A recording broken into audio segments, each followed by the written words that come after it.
Welcome everyone to this week's Science News. Today we'll talk about Einstein, who was right again, metals that heal, a new type of stellar object, a quantum drum, how conscious awareness comes about, maybe, a better way to tell apart alien signals from boring human signals, a hotspot on the moon, illegal trade of hazardous chemicals, and of course, the telephone ring. Physicists in Germany tested Einstein's principle of equivalence at unprecedented precision and confirmed that Einstein was right yet again. You might have heard that there are two different types of masses. No, I don't mean fat and muscles. This is physics. I mean inertial and gravitational masses. The inertial mass is what resists acceleration. The gravitational mass is what makes a body attractive. No, I don't mean fat and muscles. Einstein's theory of general relativity is based on the idea that those two types of masses are exactly the same. This leads to the conclusion that in a gravitational field in vacuum, everything falls with the same acceleration, regardless of what it's made of. But what if I told you? What if I told you there aren't just two different masses, but 15? Okay, that was a joke. We physicists are so funny, aren't we? But I'm not joking when I say that, strictly speaking, there are three rather than two different types of masses. That's because there are two different types of gravitational masses. The one is the mass that creates a gravitational field. It's called the active gravitational mass. The other one is the mass that reacts to the gravitational field of another body. That one is called the passive gravitational mass. Now, in Einstein's theory of general relativity, all three masses are assumed to be the same, but it's really just an assumption. That inertial mass is equal to gravitational mass has been tested very precisely, but that the two types of gravitational mass are the same, not so much. But there's a clever way to test this, which is using the moon. That's because the moon has more aluminium on one side and more iron on the other. If the ratio of active to passive gravitational mass was not the same, that would slightly shift the center of the passive gravitational mass, and as a result, the orbit of the moon would be somewhat different. The orbit of the moon has been very precisely measured though, and that allows physicists to put bounds on the difference between those two masses. Physicists already did this in 1986, but in the new paper they did it again with more data and showed that passive and active gravitational masses are equal to approximately 14 decimal places.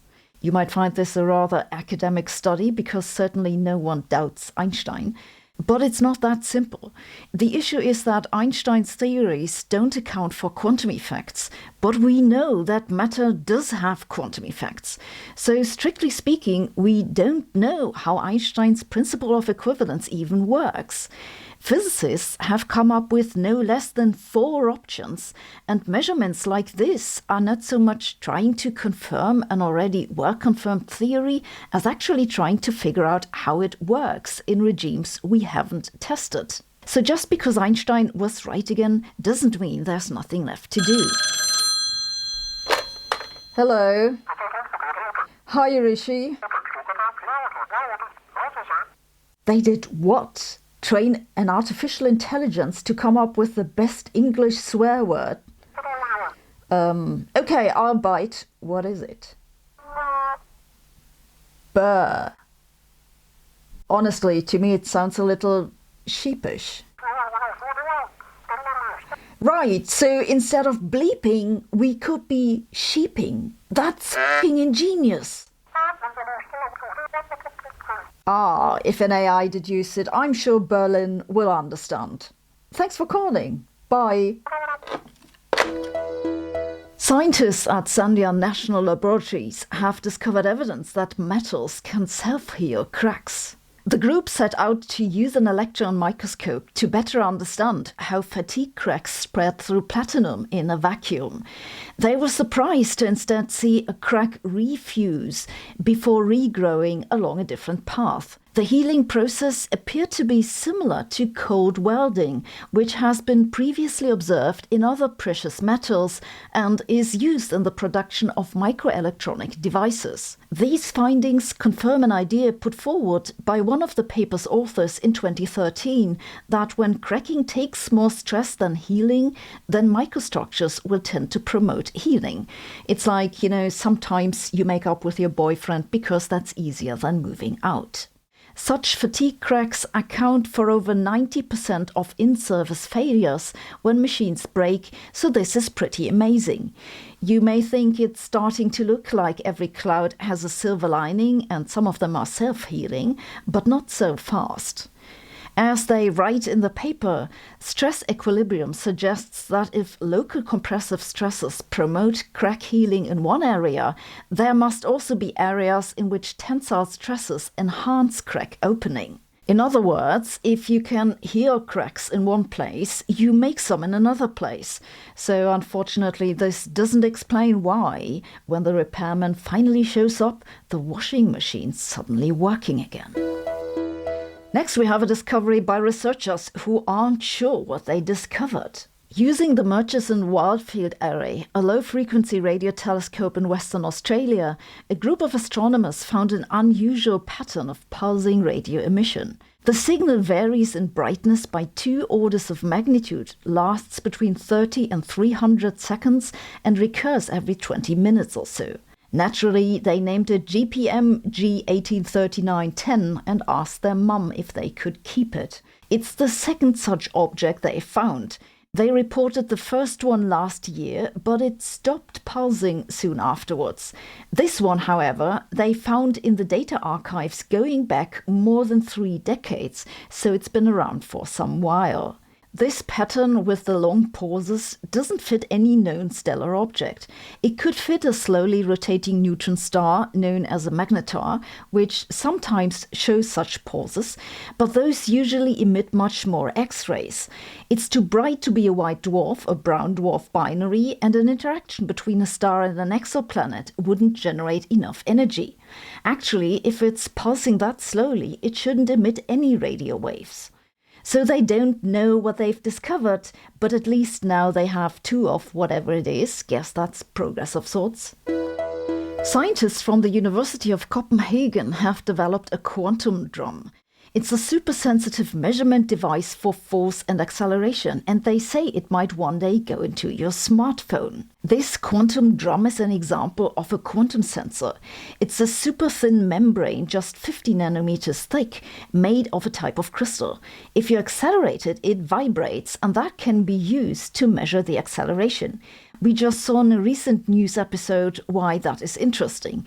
If you can measure acceleration very precisely, you can calculate exactly which path you're going without the need for a GPS receiver. The problem with these quantum sensors is that normally they have to be cooled with big devices to near absolute zero, and most people don't like it when their thumbs freeze to the phone. In the new paper now, they used laser cooling from room temperature. Laser cooling means basically that you target each piece of the membrane with a laser and give it just the right kick so that it remains still.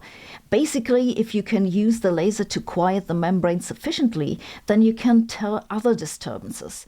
The researchers say that this device could not just measure acceleration and forces, but also temperature and detect traces of gases very accurately. Though I think it's somewhat of a stretch to say that it'll soon be in your smartphone and you don't need a quantum sensor to detect that stretch.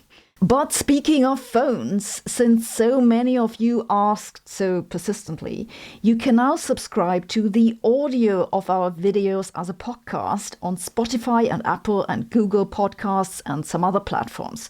So if you want to get your science news while you're working out or in the car, you now can. A group of American scientists has used newly released historical weather data to estimate the radioactive fallout of US nuclear weapons tests. Their results suggest that fallout went much further than the government acknowledged, ultimately spreading to the entire United States, except Alaska and Hawaii. Radioactive compounds also didn't stop at the border to Canada. Fallout from the first bomb, Trinity, that was detonated in the New Mexico desert in July 1945, went as far as Crawford Lake near Toronto. I'm all for sharing research results, but maybe not quite as literally. That seems pretty important, but why did it take 78 years to find out?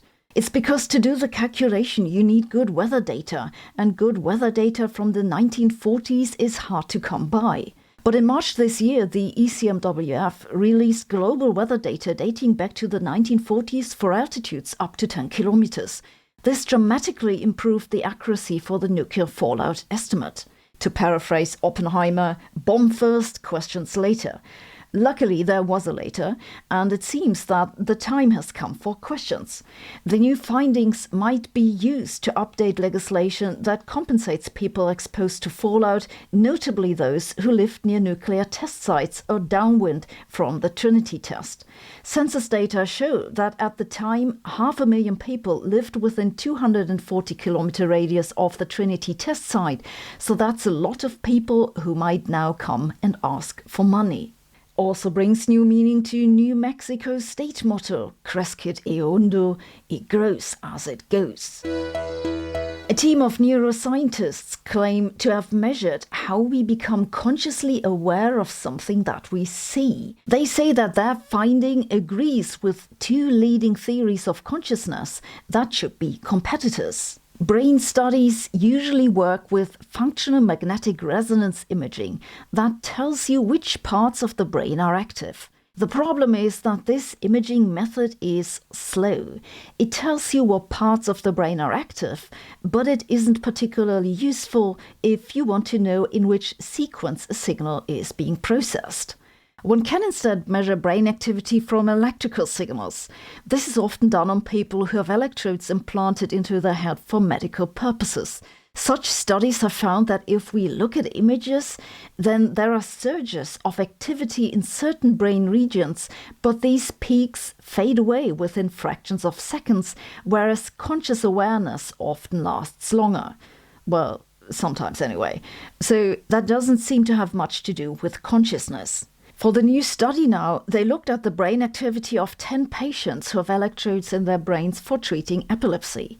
They showed them images and measured the brain response. They found that after the initial spike went away, there was a longer-lasting signal in a part of the brain that's responsible for digesting visual information. The researchers claimed that this part of the brain holds the perception and that another part of the brain can then use it. That consciousness works in this way, like a spotlight that shines onto some things and not others, is called the global workspace theory of consciousness. The competing theory is integrated information theory, IIT for short, which has it that consciousness comes about from the overall connectivity of the brain, nothing with spotlights and so on. But the researchers say that their finding also support IIT because according to this theory, the neural activity in specific visual processing regions in the back of the brain should remain stable as long as the visual experience continues, and that was also the case. When the pixies asked, "Where is my mind?" they probably didn't think they'd actually get an answer, but here we are. Researchers at the University of California at Berkeley have developed a new algorithm to distinguish signal from noise as humanity waits for a call from ET. The tool was developed as part of the Breakthrough Listen initiative of the SETI Research Center's quest for alien signals. Breakthrough Listen is a $100 million project dedicated to searching for signs of intelligent life beyond Earth, and the largest ever such project. If they actually find an alien signal, this will go down in history as the most expensive long-distance call ever. The new search tool is a script that filters narrowband radio transmissions so we can tell that they've passed through outer space. The researchers think that when a signal travels through outer space, then it interacts with the interstellar medium, and that produces characteristic changes in amplitude that wouldn't happen if the signal came from Earth, or from one of those satellites that no one in particular is shooting into orbit. They checked this with radio signals that they knew came from Earth, and the filter worked as desired. But as always in signal detection, any filter has its downsides. In this case, it reduces the risk of false alarms in exchange for a greater risk of missing the real signal. For example, a signal coming from Proxima Centauri, the closest planetary system to Earth, could be mislabeled as earthly interference because it hasn't traveled through enough space. Sorry, aliens from Proxima Centauri, you're just not alien enough for us. E.T., if you're listening, we don't want much hello, what's up will do. But if you could throw in the meaning of life, that would be great. A group of astrophysicists has re-examined a hotspot on the moon. And no, I don't mean that the man on the moon now has Wi-Fi. I mean there's quite literally a hotspot on the moon. We have known of this hotspot since 1998, when NASA sent the Lunar Prospector to orbit around the moon for 18 months. It scanned the moon's surface with a gamma-ray spectrometer. It found a place on the far side of the moon, that's the side that faces away from us, which emitted a lot of gamma rays. But saying that it's hot is a weird way to put it. The spot is 10 degrees warmer than its surrounding at night, but that's still something like minus 170 degrees Celsius, so not exactly what normal people would call warm. The thing is, though, it's radioactive. In 2009, NASA's Lunar Reconnaissance Orbiter was able to snag some high-resolution pictures of the spot. These showed that it looked like a volcano of granitic origin that probably ceased erupting more than 3 billion years ago. This was really surprising at the time because scientists had thought that volcanic activity on the moon had basaltic lava instead of the heavier granitic type. Now, researchers have confirmed that this hotspot is indeed the product of granitic volcanism. Using data collected by microwave instruments aboard China's Chang'e 1 and Chang'e 2 spacecraft in 2007 and 2010, researchers from Arizona's Planetary Science Institute re-examined the geothermal activity at the hotspot. They say it's indeed almost certainly a relic of a volcanic system, and a fairly large one, with roughly 50 kilometers in diameter. Maybe when we settle on the moon, we can use the hotspot to generate power, and then the man on the moon will finally get his Wi-Fi. According to a new study just published in Nature Sustainability, illegal trade of hazardous chemicals is thriving. The Rotterdam Convention from 1998 is an international treaty which regulates hazardous chemicals. It controls 54 different chemicals and groups of chemicals and says how they can be used, handled and traded, or rather how they cannot be used, handled and traded. The convention has been signed by 161 of the world's roughly 200 countries, but that doesn't include the US. The new study examined 46 of the 54 chemicals regulated by the convention. They found that from 2004 to 2019, 64.5 million tons of those chemicals were traded globally, 27.5 million tons of them illegally. They also found that several toxic pesticides are still being traded despite being banned by the Stockholm Convention in 2004. I wonder how this works in practice. Are there stores on the dark web where you put asbestos into a cart and go to checkout? If you buy 2 tons of DDT, do you get a toxic comment for free? I have so many questions. Thanks for listening. We'll be back next week.